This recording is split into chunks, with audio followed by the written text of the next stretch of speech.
कैसे हो मेरे भाइयों। आज मैं आपको बताता हूँ सिप कट के रिमोट के बारे में। भाई पूरी इन्फॉर्मेशन बताता हूँ कौन सा बटन क्या काम करता है। ठीक है भाई। भाई सबसे पहले सबसे ऊपर ये वाला बटन है। ये भाई एयर को ब्लो करेगा, आपकी एयर या ऑक्सीजन नाइट्रोजन जो भी है उसको ब्लो करेगा इसको दबाने पे। उसके बाद है भाई ये वाला बटन। इससे भाई लेज़र की बीम निकलेगी। जैसे लेज़र ब्लो होती है ना, वैसे इसको क्लिक करोगे तो एक छोटी सी बीम आएगी लेज़र की। और ये वाला बटन भाई फॉलो का है, जैसे इसको दबाओगे ये बेस के ऊपर फॉलो कर लेगा। ठीक है भाई, उन्हीं को समझ में आएगा जिन्होंने पहले सिप कट वगैरह चलाया या फिर कोई और फाइबर लेज़र कटिंग मशीन चलाई है भाई। ठीक है, ये वाला बटन भाई स्टार्ट का है, दिख रहा है इस पर ग्रीन कलर का, ऐसे स्टार्ट का बटन है। इससे फाइल अपनी स्टार्ट हो जाएगी फ्रेम लेने के बाद। और भाई ये वाला बटन स्लो और फास्ट करने का है मूव को। इसको एक बार दबा दोगे, सिंगल क्लिक कर दोगे तो आप कहीं भी मूव करोगे तो ये स्लो मूव करने लगेगा।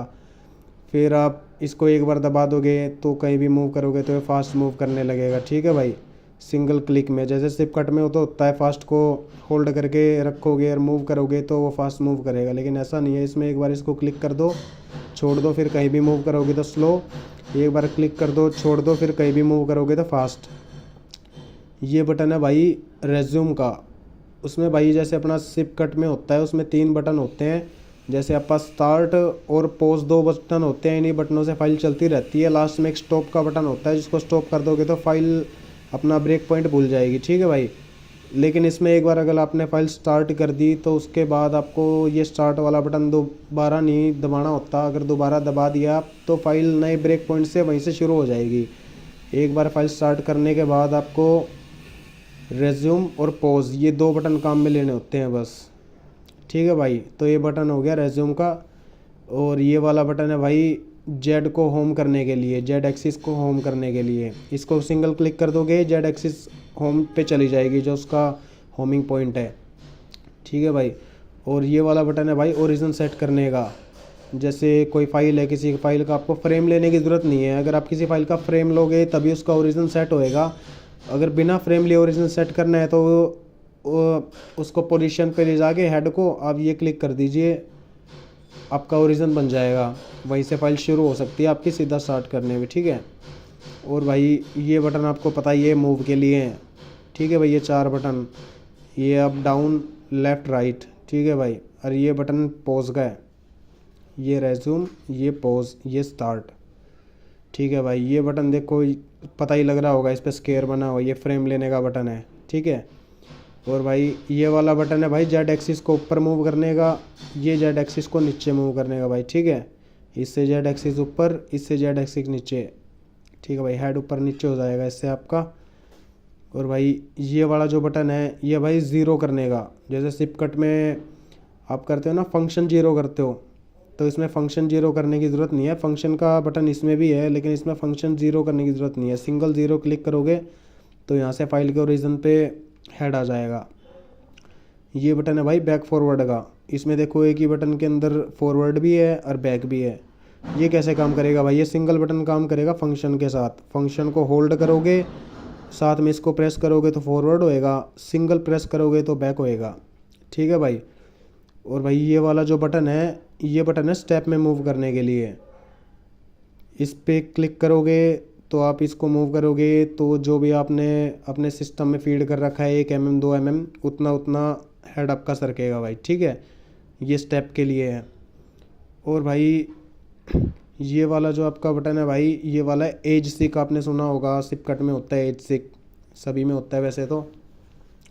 ये उस चीज़ के लिए भाई, हेड को अपने मटेरियल के ऊपर रखो, इस बटन को क्लिक कर दोगे, फिर वो जितने पॉइंट आपने फीड कर रखे उतने पॉइंट डिटेक्ट करेगा, फिर आपको एंगल दे देगा। ठीक है भाई, एज सिक के लिए, ऑटो फ्रेमिंग भी शायद इसे कहते हैं भाई। ये चीज़ है इमिशन के लिए भाई। ये जो बटन है, जैसे पावर और शटर 2 चीज़ें होती हैं, लेज़र होती हैं। ठीक है भाई, इस बटन को दबा दोगे तो लेज़र आपके सिस्टम में बंद हो जाएगी, फाइल चलाओगे तो लेज़र आना बंद हो जाएगी भाई। ठीक है, फिर इसको दोबारा क्लिक कर दोगे, लेज़र ऑन हो जाएगी भाई, लेज़र आने लग जाएगी कटिंग के दौरान।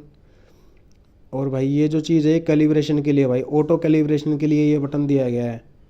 जैसे सिप कट में तो काफ़ी चीज़ें करनी पड़ती है, ऑटो कैलिब्रेशन के लिए भी क्लिक करना पड़ता है, लेकिन सिंगल क्लिक में ऑटो कैलिब्रेशन हो जाता है भाई इससे। इसको दबाओ, एक बार में आपकी कैलिब्रेशन हो जाएगी। और ये वाला बटन है भाई अलार्म रिसेट करने के लिए, इससे अलार्म आपके सारे रिसेट हो जाएंगे, ठीक है भाई। और भाई फंक्शन बटन तो आपको बता ही दिया, सिर्फ एक के साथ ही यूज़ होता है इसमें, फंक्शन को दबा के फॉरवर्ड बैक कर सकते हो आप, ठीक है भाई। तो देख लो भाई, आपका रिमोट है, थोड़ी इसमें ये आपकी दिखा देता हूँ मैं। ये देखो भाई फास्ट लिखा है यहाँ पे, अगर मैं इस बटन को दबाऊँ तो देखो ये फास्ट पे से हट जाएगा, यानी अब ये नॉर्मल मूव करेगा आपका हेड। इसको दबा दूंगा तो ये फास्ट मूव करेगा हेड, ठीक है भाई। अब इसको दबा दिया, देखो नॉर्मल मूव। अगला है भाई स्टेप लिखा है, देखो इस पे स्टेप का मैंने बटन बताया था यहाँ पे।